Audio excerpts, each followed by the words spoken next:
मैं दिनेश सर माँ पीताम्बरा एकेडमी पे आपका फिर से स्वागत करता हूँ। आज हम एमपी प्लस ओल्ड पेपर का 20 अगस्त 2017 का पेपर सॉल्व कर रहे हैं, जिसके अंदर हम 3 पार्ट को कवर कर चुके हैं। चौथे पार्ट के अंदर आज हम जो पहला प्रश्न करते हैं वो प्रश्न आपके सामने है।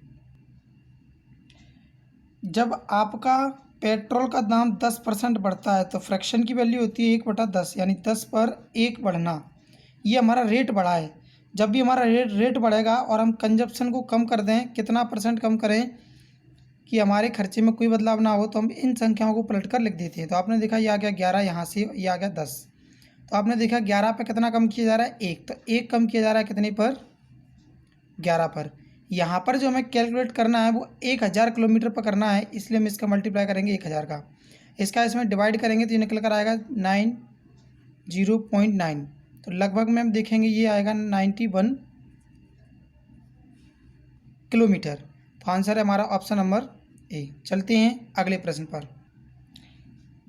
मिल्क और वाटर का जो रेशो दे रखा है 5:3 है। हमने इसमें x जोड़ दिया और 5 लीटर क्या मिलाया, मिल्क मिलाया, दूध मिलाया। तो केवल दूध में मात्रा जोड़ेंगे 5 लीटर, बराबर आप अनुपात लिखेंगे 7/3।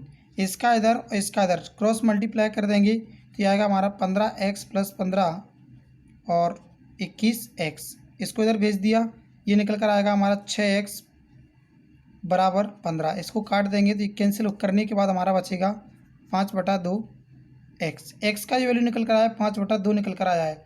हमें नए मिश्रण में देखना है। तो देखो नया मिश्रण हमारा कितना है, 5x + 5, या सीधा सीधा कह सकते हैं 7x। तो हमने इसके अंदर मल्टीप्लाई किया तो 5 का 5 गुना 25/2।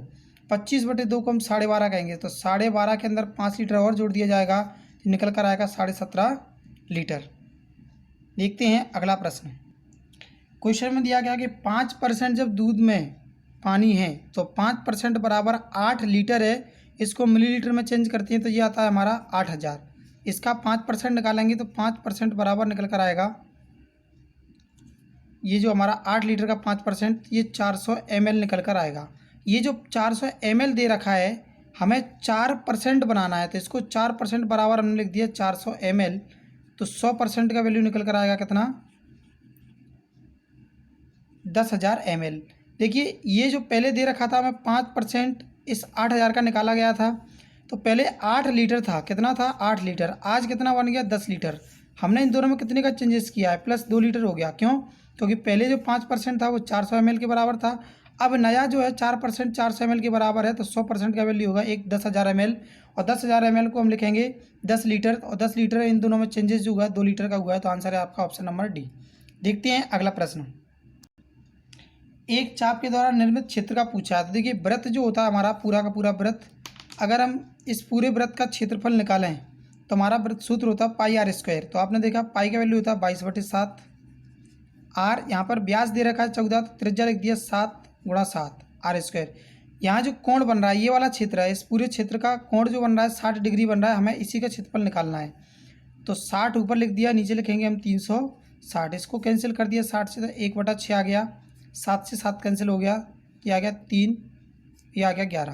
तो ये आ गया हमारा 77/3। जब डिवाइड कर दिया तो चला जाएगा हमारा 3 से डिवाइड करने पर 25 बार। तो 25 सही 2/3 स्क्वायर मीटर जो है इसका आंसर आ जाएगा ऑप्शन नंबर डी।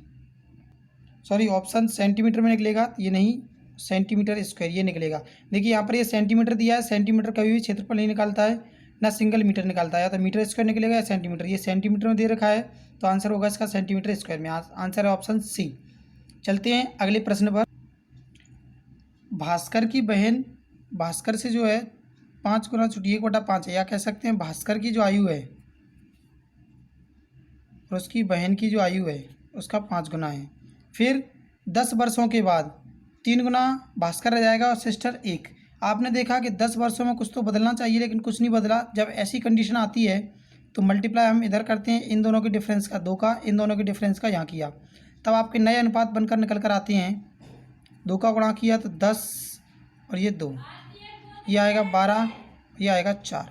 इन दोनों में जो डिफरेंस है वो 2 यूनिट का है और सवाल में बोला गया 10 वर्ष।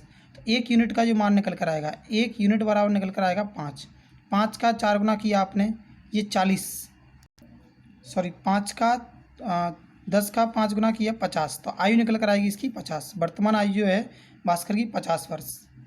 ये जो आयु है निकल कर, इसका हमने मल्टीप्लाई किया जो इन दोनों का अंतर है, और इन दोनों के अंतर का जो है 5 का और 1 का, तो ये 4 का गुणा किया गया इसमें, तो आंसर है इसका 50 वर्ष। देखते हैं अगला प्रश्न। ये जो क्वेश्चन दे रखा है टोटल फ्रैक्शन वैल्यू पर दे रखा है 16 सही 16.66 जो दे रखा है, इसको हम लिखेंगे 1/6 फ्रैक्शन वैल्यू में 16.66% को जो फ्रैक्शन वैल्यू में लिखा जाएगा वो लिखा जाएगा 1/6। इसका अर्थ ये है कि 6 हमारा सीपी है, तो ये हमारा प्रॉफिट है, लाभ है। तो आपने देखा जब 6 किताबें खरीदी हैं तब हमने जो है 7 किताबें बेची होंगी। जब 6 रुपये में खरीदी हैं तो 7 रुपये में बेची होंगी, तब हमने 1 का लाभ कमाया होगा। इसका अर्थ ये हुआ इसका।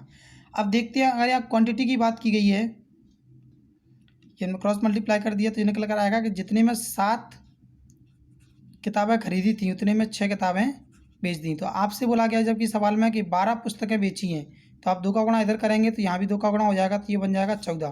तो आंसर आएगा इसका 14, ऑप्शन नंबर डी, 14 किताबों के सीपी के बराबर होगा। इस प्रकार का जो क्वेश्चन दिया जाता है इसमें हमें क्या है, पूरा का पूरा क्वेश्चन मैच करना होता है। ये जो ऊपर डाटा दिया गया है इनमें से ऐसा कौन सा है जो मैच नहीं कर रहा है। देखिए इसमें ऑप्शन पहला ही जो है मैच नहीं कर रहा है, यहाँ पर RR दे रखा है जबकि यहाँ पर IR दे रखा है, तो ऑप्शन जो फर्स्ट पर लिखा होगा वही इसका आंसर होगा। आप देखेंगे तो ऑप्शन दूसरे पर दिया होगा, 12 नंबर के ऑप्शन पर दिया होगा फर्स्ट, वही इसका आंसर है। देखते हैं अगला प्रश्न। इसके अंदर पहले हम इन दोनों को ऐड कर देंगे, ये निकल कर आएगा हमारा 56, और इसका 15% जब निकालेंगे तो ये निकल कर आएगा 224.40। इन दोनों को ऐड कर देंगे तो आंसर निकल कर आएगा 5880.4। जो ऑप्शन में दिया नहीं है ये ऑप्शन नंबर बा हो जाएगा इसका आंसर। ये नेक्स्ट क्वेश्चन है, इसके अंदर भी हमें यही पहचानना है कि निम्न में से कौन सा संयोजन अलग है या गलत है। तो आप देख रहे हैं ये तीसरे नंबर पे जो दे रखा है इसमें 5 दे रखा है, सब जगह 2 है, बकाया सब कुछ सेम है। इसमें एक एक स्पेलिंग हमें चेक करना पड़ता है। तो आप देख रहे हैं थर्ड दे रखा है डी पे, तो आंसर होगा इसका डी। देखते हैं नेक्स्ट क्वेश्चन। इसमें इन सभी संख्याओं को जोड़ दिया जाएगा जिसका सम आएगा 234 डिवाइड जब 6 से कर दिया जाएगा, 6 संख्याएँ तो निकल कर आएगा हमारा 39 ऑप्शन नंबर ए। ये बहुत ही सिंपल सवाल है, बस ये है कि थोड़ा सा कैलकुलेटिव है, जोड़ने के बाद डिवाइड करना है, केवल सिंपल औसत है। देखते हैं नेक्स्ट प्रश्न। एक्स और वाई की जो आयु दे रखी है वर्तमान में 5:6 दे रखी है, लेकिन 7 वर्षों के बाद आप देखते हैं तो ये हो जाती है 6:7। इन दोनों में 1 यूनिट का डिफरेंस है, जबकि यहाँ बताया गया 7 वर्ष का। तो आपने देखा 1 यूनिट का मान 7 है, वर्तमान आयु बतानी है तो 7 का गुणा 5 में कर दिया तो आंसर आएगा 35 वर्ष, ऑप्शन नंबर सी। देखिए ये क्वेश्चन जो दे रखा है हमें सबसे पहले ये चेक करना है 8 की पावर जो दे रखी है, तो 8 की साइक्लिसिटी होती है 4, हमें इसके अंदर 4 से डिवाइड करना। अगर ये संख्या 4 से पूरी तरह कट रही है, बिल्कुल कट रही है, क्योंकि 4 से लास्ट की 2 डिजिट कट रही है तो 4 से कट जाएगी। जब कोई भी संख्या 4 से कट जाए तो हमें क्या करना है, ये जो संख्या लिखी है इसको लगातार 4 बार लिख दिया हमने। 8 का 8 गुना 64 का केवल हमें लास्ट का डिजिट लेना है, कितना आएगा 4, और 4 का गुणा फिर से 8 में किया 32 का केवल निकाल कर कितना लेना है 2 का गुणा 8 में कर दिया 16 का आता 6, ऑप्शन 22 का सही है, जबकि इसका उसमें गलत दे रखा है। 3 कंपनियों में U plus V plus W, इन तीनों का औसत दे रखा है 545। हमने इसमें 3 का मल्टीप्लाई कर दिया योग निकालने के लिए, तो ये निकल कर आएगा 1635। नेक्स्ट 3 कंपनियां हैं V X Y, इन तीनों का योग औसत दे रखा है 678। अगर हम इसका योग निकालेंगे तो निकल कर आएगा 2034। हम 3 का गुणा कर रहे हैं क्योंकि 3 संख्या दे रहा है औसत में, इसलिए 3 का गुणा इसमें कर दिया, ऐसे 3 का गुणा इसमें कर दिया था। कंपनी V के स्टॉक मान का विलयन जो है, V का जो मान दे रखा है आपको वो दे रखा है 477। हम इसमें से V का वैल्यू माइनस कर देंगे। जैसे हमने 477 माइनस किया तो ये निकल कर आएगा हमारा 1557। तो देखिए ये V जब माइनस हो जाएगा, अब हमारे पास 1 2 3 4 5 डाटा हैं, 3 और 2, पाँचों का योग ये दे रखा है। इन सभी को जोड़ देंगे तो ये निकल कर आएगा हमारा 3192, जिसके अंदर 5 से डिवाइड कर देंगे। डिवाइड करने के बाद ये बचेगा हमारा लगभग 638.4 बिलियन। तो हम देखते हैं ये कौन से ऑप्शन पर दे रखा है, ऑप्शन नंबर डी चौथा ऑप्शन है जो दे रखा है, आंसर है इसका फोर्थ वाला। देखते हैं अगला प्रश्न। 60 छात्रों की कक्षा में 2/3 लड़के हैं, तो लड़कियां कितनी होंगी? 1/3। तो आपको 1/3 निकालना है, निकल कर आएगा 20। तो आंसर है इसका ऑप्शन डी। हमें क्यूब रूट निकालना है, तो आप जानते हैं 6 गुणा 6 गुणा 6 होता है आपका 216। तो ये निकल कर आएगा यहाँ से 6 और यहाँ से निकल कर आएगा 5। 5 का 6, 5 का 6, 5 6 का 5 गुणा कर दिया तो आ गया 30। Option number C. देखते हैं अगला प्रश्न। एक संख्या मानना है, तो देखो ऐसी संख्या मान लें जिसका 1/3 करना हमें आसान हो। मान लिया हमने 3x है, माना कि संख्या 3x है, उसका 1/3 निकालेंगे तो x निकल कर आएगा। इन सभी का योग जो है 24 है, तो ये 4x बराबर 24 है, तो x का वैल्यू निकल कर आएगा 6। हमें संख्या बतानी है, तो मूल संख्या हमने क्या मानी थी? 3x। 6 का 3 गुना कर दिया तो आंसर आया 18। इस 6 का 3 का गुणा कर दिया, क्योंकि यही संख्या तो हमने मानी थी 3x, तो आंसर आएगा 18। Option number D. देखते हैं अगला प्रश्न। इसके हमें गुणनखंड करने हैं, तो देखो गुणनखंड के लिए सबसे पहले जो दे रखा है उसको हमने एज इट इज लिख लिया। अब गुणनखंड करते समय हमें ध्यान रखना होता है कि गुणा करने पर माइनस का 40 मिलना चाहिए, या जोड़ने और घटाने पर प्लस का 3x। हमने इसके फैक्टर किए 8 माइनस 5। देखो घटाने पर 3 बचेगा, तो ये हमने लिख दिया इसको सिंपली तरीके से, क्योंकि इन दोनों को माइनस करने पर ये 3 बचना चाहिए और मल्टीप्लाई करने पर ये संख्या आनी चाहिए। बिल्कुल आ रही है। 8 8 5 40 होते हैं, तो ये आ रहा है 40। अब हम क्या करते हैं, इसको अलग अलग फैक्टर कर देते हैं। इसका अंदर मल्टीप्लाई करने के बाद x² 8x minus 5x minus 40 बराबर 0। इसमें से हमने कॉमन निकाल दिया, तो x कॉमन निकल रहा था, x प्लस 8। इसमें से देखेंगे तो माइनस का 5 कॉमन निकलेगा, तो ये बचेगा x प्लस 8 बराबर 0। तो हमारे पास दो फैक्टर निकल कर आए, x प्लस 8 और x माइनस 5। देख लेते हैं, ऑप्शन नंबर हमें दे रखा है ए। पहले ही ऑप्शन हमारा सही आंसर है। चलते हैं अगले प्रश्न पर। देखिए क्यूब वाले ऐसे जो प्रश्न आते हैं, अगर आपको ये इस फॉर्म में दे रखा है तो हमें क्यूब निकालना है। अगर स्क्वायर वाला दिया होता तो माइनस करते हैं। क्यूब वाले में देख लेते हैं, x प्लस 1/x। इसका अगर क्यूब किया होता, यहाँ पर a लिखा होता और क्यूब कर देते अगर हम, तो ये a³ माइनस 3a लिख दिया जाता है। तो इसी फॉर्म में हमने देखा यहाँ पर 8 लिखा हुआ है, तो 8 का क्यूब करेंगे आप 512 माइनस 3। 8 का 3 गुना, ये 8 का 3 गुना कितना हो गया? 24। इसमें से आपने 24 माइनस कर दिया, निकल कर आएगा 488। यही इसका आंसर है। हमें मेनली ये फॉर्मूला याद रखना है कि अगर यहाँ पर ये a मान लिया जाए, आगे की संख्या जो कुछ भी हो, x की फॉर्म में, y की फॉर्म में कुछ भी हो, तो जब q वाला दिया है तो हमें सिंपली याद रखना है कि एक जो a दे रखा है उसका क्यूब करना है और माइनस 3a कर देना है। यही हमारा आंसर निकल कर देगा। अगर स्क्वायर का होता यहाँ प्लस होने पर, अगर यहाँ माइनस होता तो हम यहाँ प्लस कर देते, तो इसका आंसर आएगा ऑप्शन नंबर सी। हमें इसके आंकड़े दिए गए हैं और औसत ज्ञात करना है, तो ऐसे क्वेश्चन का औसत ज्ञात करने के लिए इनका इसमें इस प्रकार से मल्टीप्लाई करना पड़ता है। सॉल्यूशन में देख लेते हैं हम, ये पूरा पूरा दे रखा है। इसमें सबसे पहले हमने क्या किया, इस 5 का 2 में गुणा किया, 10 15 का 4 गुणा किया, फिर इसका इसमें ये इस प्रकार से मल्टीप्लाई कर दिया सभी का, और ये जो नीचे संख्या दे रखी है इन सभी को ऐड कर दिया, तो टोटल जो हमारी कितनी हो जाएंगी? 20 हो जाएंगी। इन सभी को गुणा करने के बाद जोड़ दिया 520, और ये हमारे पास निकल कर आ गया नीचे 20। 20 का हमने डिवाइड कर दिया तो निकल कर आया 26। तो ऑप्शन नंबर डी हमारा आंसर हो जाएगा। नेक्स्ट जो दे रखा है हमें क्वेश्चन, इसमें हमें एक्स का वैल्यू फाइंड करना है। देखिए ये जो है जी गुणा के निशान है, ये और ये बका, ये सब एक्स है। ध्यान से देखिए, अगर बराबर 0 दे रहा है तो हमें ये अच्छे से याद होगा कि किसी भी संख्या की पावर अगर 0 होता है तो उसका वैल्यू 1 होता है। तो हमने यहाँ मान लिया इसके पावर में कुछ नहीं है, तो a की पावर 0 मान लिया। जब a की पावर 0 मान लिया, ये सब हमें गुणा में दे रखे हैं, तो हम सिंपली तरीके से इसे लिख सकते हैं x प्लस 5 प्लस गुणा में घातें जुड़ती हैं इसीलिए जोड़ दिया, तो ये 2x माइनस 1 प्लस एक्स बराबर 0। क्योंकि यहाँ 1 लिखा हुआ है, तो जब a की पावर 0 रही होगी तब इसका मान 1 आया होगा। तो यहाँ से हमने देखा ये निकल कर आते हैं 3 और एक 4, 4x और ये है 4 बराबर 4। इसको इधर भेज दिया, तो ये यहाँ पर प्लस का था, इधर आते ही माइनस का हो जाएगा। इसको इसे कैंसिल कर दिया तो x का वैल्यू निकलेगा माइनस का 1। ये तो ऑप्शन में ही नहीं है, अरे सॉरी, यहाँ पर ये जो क्वेश्चन दिया गया है इसमें ये डिवाइड है, इसमें मिसप्रिंट है। ये जब आप डिवाइड कर देंगे तो ये यहाँ से हट करके माइनस हो जाएगा, माइनस का आ जाएगा, माइनस का एक्स, तो माइनस से माइनस कैंसिल हो गया, तो हमारे पास केवल 2x बचेगा और ये हमारा 4x। दोबारा से करवा देते हैं एक बार।